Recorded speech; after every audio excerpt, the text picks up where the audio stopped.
Hello my subscribers, তোমরা সবাই কেমন আছো? আমি তো খুব ভালো আছি। দেখো আজকে সকাল থেকে খুব বৃষ্টি হইতাছিল। আর এদিকে দেখো বিড়ালটা কই থেকে জানি বৃষ্টি ভিজছে দৌড়ায় আয়া খাটের নিচে ঢুকে গেছে গা। আর আমি এদিকে ঘুম থেকে উঠা ব্রাশ করতে করতে গেছি গা মাঠের এদিকে। তো বৃষ্টি তখনও পড়তেছিল, কিন্তু এত বেশি পড়তেছিল না, গুড়ি গুড়ি পড়তেছিল। তো ভাবলাম একটু মাঠের দিকটা দেখাই, বৃষ্টির দিনে ওই দিকটা খুব ভাল লাগে। দেখো কি সুন্দর চারিদিকে শুধু সবুজ আর সবুজ।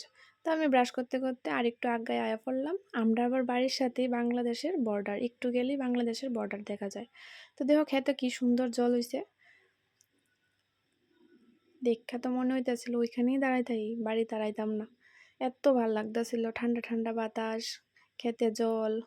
দেখো এদিকে বাংলাদেশের বর্ডারটা আমি তোমরা একটু জুম করে দেখাই দিই।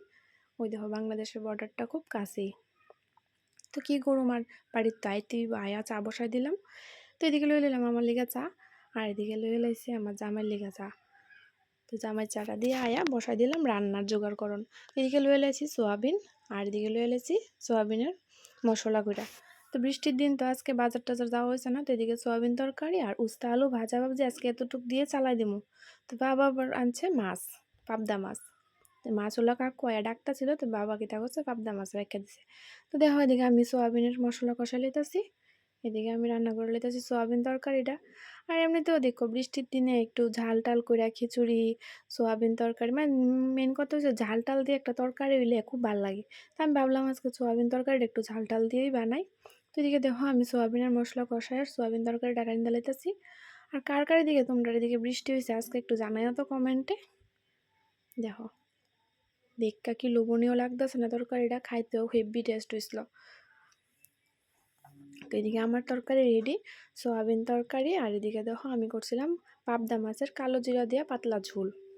আর দেখো এদিকে আবার রাত্রেবেলা লই এসে বাবা মাংস। তো মাংস এদিকে মাংসর মশলা করে লাইছি, এদিকে আলু কাটটা রেডি করে লাইছি। ভাবছিলাম আজকে আর রাত্রে রান্না করতাম না, কিন্তু না করলে কি তুইব, এদিকে মাংস লইছি অন্ত রান্না করতে হইব।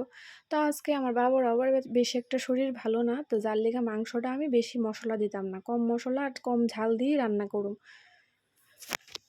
আর এদিকে আমি লয়ে লাইছি কুমড়া আর আলু সিদ্ধ, এটা হয়েছে আমার আবুর লিগা। আবু তো আর মাংস দিয়ে খাইতে পারতো না, তো তার লিগা আলু সিদ্ধ আর কুমড়া সিদ্ধ দিতেছি। এদিকে দেখো আমার মাংসর কালারটা এত বেশি ভালো হয়েছে না আজকে, কারণ আমি তেল মশলা কম দিছি। আর এদিকে বসাই দিছি ভাত, এদিকে ভাত আর মাংস একসাথেই হইতাছে। এই দেখো মাংসর ভিতরে ঝোলটা কষানি হইতাছে। আমার এদিকে মাংস রেডি। আচ্ছা তোমরা কইও তো আমি যে ভিডিও করতে পারিনি, তোমরা কেমন লাগে তোমরা অবশ্যই কমেন্টে জানাও। ভালো লাগলে লাইক করো, শেয়ার করো, সাবস্ক্রাইব করো। Thanks, bye bye.